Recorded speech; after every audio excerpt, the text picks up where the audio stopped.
50 years ago, and an historic race, the 11th New Zealand Grand Prix at the 2.2 mile Pukekohe circuit just outside Auckland, New Zealand. The New Zealand Grand Prix, Jack Brabham flew back to England from the South African Grand Prix on the 28th of December 63, and now here he is at Pukekohe making his first appearance in the Tasman Series.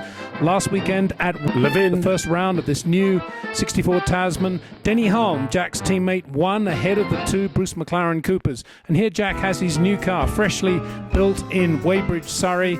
Inspecting it there, the 2.5 litre Climax engine in the back with some revisions by Repco as well. Repco, the engine preparation company, and Jack, of course, running Weber carburetors. And there's the new Bruce McLaren Motor Racing Ltd team. They're two low-line Formula 2 Coopers fitted with the 2.5 litre Climax engines. Bruce McLaren, number 47 and 48.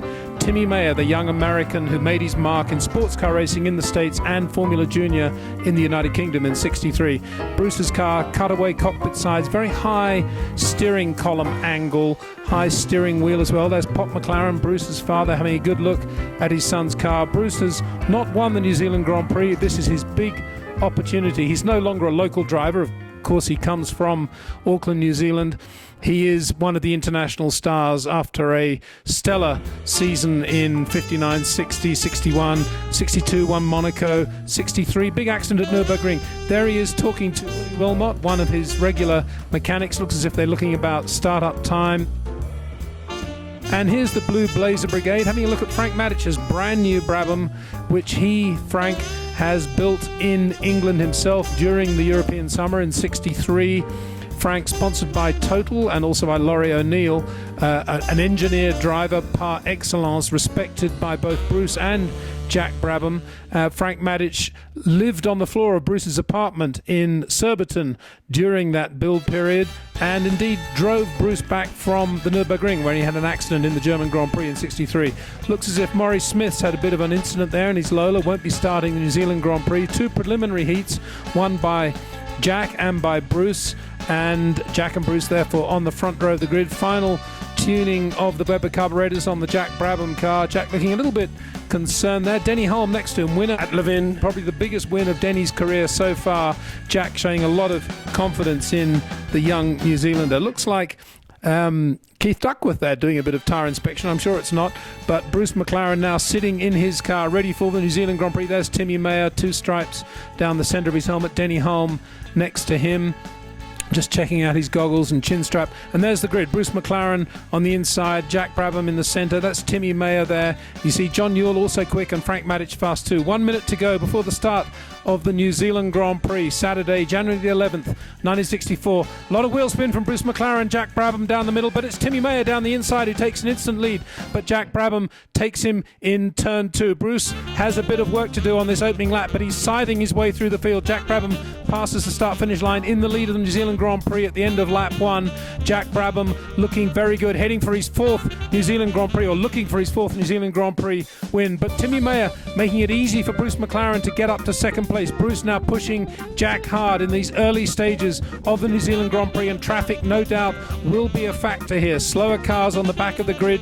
There's 1.5 litre cars amongst the 2.5 litre cars, and a lot of slower drivers as well. Bruce McLaren now has taken the lead from Jack Brabham. He's found a slot in traffic.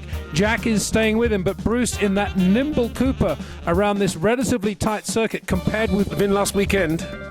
Cooper very much at home with Bruce McLaren looking absolutely superb and very relaxed as he goes through the traffic and works through the gears of the Cooper. Looks as if he has some good straight line speed as well. There's Jack pushing him hard out of the hairpin, but Bruce manages to hold that advantage.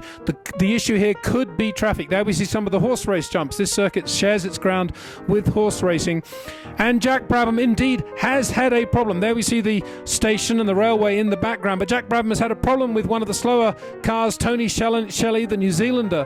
They've come together at the hairpin. Jack is now out of the race, bodywork everywhere. He's okay, but that new car quite badly damaged. That leaves Bruce McLaren in the lead from Denny Hulme. Jack's teammate Frank Matic was going very well, but his climax engine has blown. Timmy Mayer is up there as well, and John Newell looking very strong in the Cooper. The Tasmanian John Newell, a very smooth and classy driver. But Bruce McLaren now under pressure from Denny Hulme, the winner at Wigram. It's Cooper versus Brabham. It's McLaren versus Denny Hulme. It's two New Zealanders, and there's John Newell again in the Cooper. Cooper looking very strong on this circuit, and it could be anybody's race as the rain starts to fall. There's light rain and the track is getting greasy. Bruce McLaren looking superb out there. Tense moments in the pit lane now as they wait. The paddock area is on the other side of the track at Pukekohe, unique in that sense. But in the pit lane here, we see a lot of tense faces, a few smiles from one there from Pop McLaren. He's got no worries about his son. Bruce McLaren looking good in the rain. He's pulled out a bit of an advantage over Denny Hulme and takes a checkered flag to win the New Zealand Grand Prix, his home Grand Prix, his first win at this event, and also the first win for Bruce McLaren Motor Racing Ltd as a single-seater team running those two Coopers for Bruce and Timmy Mayer. A momentous an occasion for Bruce McLaren as he comes into the pits. Pat McLaren, his wife, there to greet him. Bruce looking relatively relaxed as he gets out of the car. That logo on the car, partly designed by Michael Turner, the artist, the famous artist, and New Zealand Kiwi very much in the forefront. To Bruce's right, on our left of the picture, Jim Palmer, the first local home, but no doubt about Bruce McLaren, winner of the New Zealand Grand Prix.